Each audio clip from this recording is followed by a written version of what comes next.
आज सुबह जब भारत ने पाकिस्तान के ऊपर एक हमला किया, वो एक मुंह तोड़ जवाब दिया और ये कह के कि अगर आप हमारे साथ कोई हुज्जत करोगे तो उसको आपको भुगतना पड़ेगा। भारत ने बहुत बार कोशिश की पहले पाकिस्तान को समझाने की, दोस्तों के थ्रू, अपने एडवाइजर्स के थ्रू, कि आप इस हरकत से बाज आ जाएं, भारत में आतंकवाद को ना फैलाएं, इसमें आपका कोई फ़ायदा नहीं, आपका अपना नुकसान है।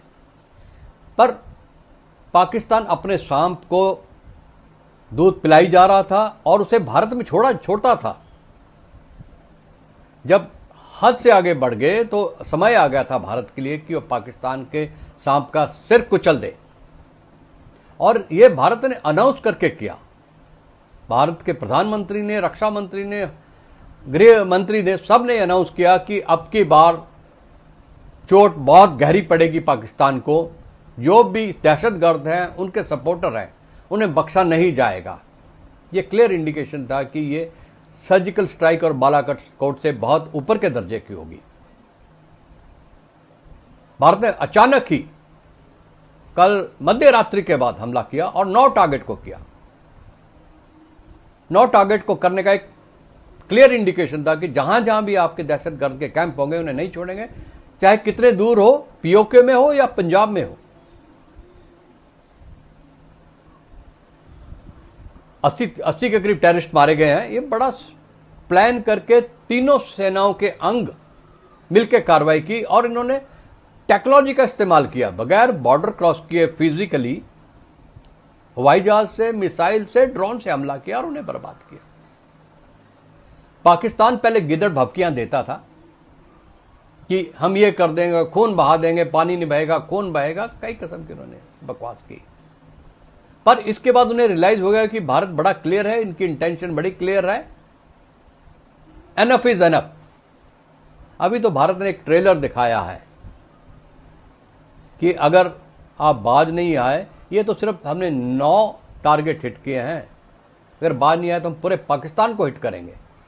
अब तक टेररिस्ट कैंप्स को हिट किया है, अगली बार बारी होगी मिलिट्री के इंफ्रास्ट्रक्चर की, जहां वो ट्रेन कर रहे हैं, जो लोग उनके ट्रेनिंग में शामिल हैं, और वो एक बड़े युद्ध का हिस्सा लेगा जो पाकिस्तान सस्टेन नहीं कर सकता।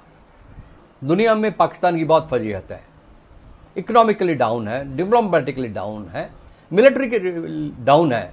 एक तरफ अफगानिस्तान नहीं संभल रहा, दूसरी तरफ बलूचिस्तान नहीं संभल रहा, इंटरनल प्रॉब्लम नहीं संभली जा रही, वहां पाकिस्तान के टेररिस्ट नहीं संभले जा रहे, पर भारत में भेजा जा रहा है।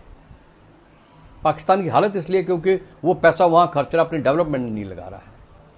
अब पाकिस्तान क्या करेगा जब भारत ने हमला किया है? ये चुपचाप बैठेगा? उसे अपनी फेस सेविंग के लिए कुछ ना कुछ तो करेगा वो। हालांकि छोटे दर्जे का करेगा, क्योंकि उसे डर है अगर बहुत ज्यादा बड़े दर्जे का करेगा तो युद्ध हो सकता है और युद्ध में पाकिस्तान की मात पक्की है। हमें इस चीज के लिए तैयार रहना पड़ेगा। अपने जो वाइटल इंस्टॉलेशंस है उनको प्रोटेक्ट करके रखना पड़ेगा, चाहे वो मंदिर ही क्यों ना हो, क्योंकि पाकिस्तान के सारे टेररिस्ट के जो हेडक्वार्टर्स थे उनकी मस्जिदों में थे। भारत ने उनके हेडक्वार्टर को मस्जिदों को टारगेट किया। भारत पाकिस्तान युद्ध में एक चीज है कि भारत कभी भी टेररिज्म को बढ़ावा नहीं देता। भारत में कभी कैंप नहीं हुए, ना भारत ने कभी पाकिस्तान में टेररिस्ट भेजे। तो पाकिस्तान किस कैंप पे हमला करेगा? तो वो सॉफ्ट टारगेट ढूंढने की कोशिश करेगा, मिलिट्री टारगेट पे हमला करेगा तो उनके अपने टारगेट बर्बाद हो जाएंगे। अगर वो सॉफ्ट टारगेट जैसे मंदिर हो गए, वेल नोन मंदिर हो गए, या कोई इंडस्ट्री हो गई जो उनकी रेंज के अंदर है, मिसाइल की रेंज के अंदर है या एयरक्राफ्ट की रेंज के अंदर है, उस पर हमला करेगा और फिर बहुत हल्ला मचाएगा कि हमने बदला लिया, इतना नुकसान कर दिया और इनके ये लोग मारे गए, ये इंफ्रास्ट्रक्चर मारा गया। इसके लिए हमें गार्ड करना पड़ेगा। पर पाकिस्तान उससे आगे जाने की उम्मीद नहीं है, वरना वो अपनी बर्बादी की तरफ जा रहा है। आज की डेट में अगर देखें पाकिस्तान के दोस्त कौन है, पाकिस्तान के दोस्त 2-3 इन्हें गिने हैं। वो भी उन्होंने समझा दिया होगा भी हम आपको सपोर्ट नहीं कर सकते, इंटरनेशनली हमारे खिलाफ दुनिया हो जाएगी, हम कितना का आपको देंगे? आपके सपना तो कुछ नहीं है, आप बीक का कटोरा लेके चलते हो। ऊपर से आप कहते हो ट्रांसपेरेंसी कर देंगे।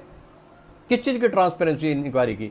26/11 का तो अभी तक आपने सईद हफीज को अपने पाकिस्तान में रखा है, मेजर इकबाल को पाकिस्तान में रखा हुआ है और जो लोग उसमें शामिल थे उनको पाकिस्तान में रखा है।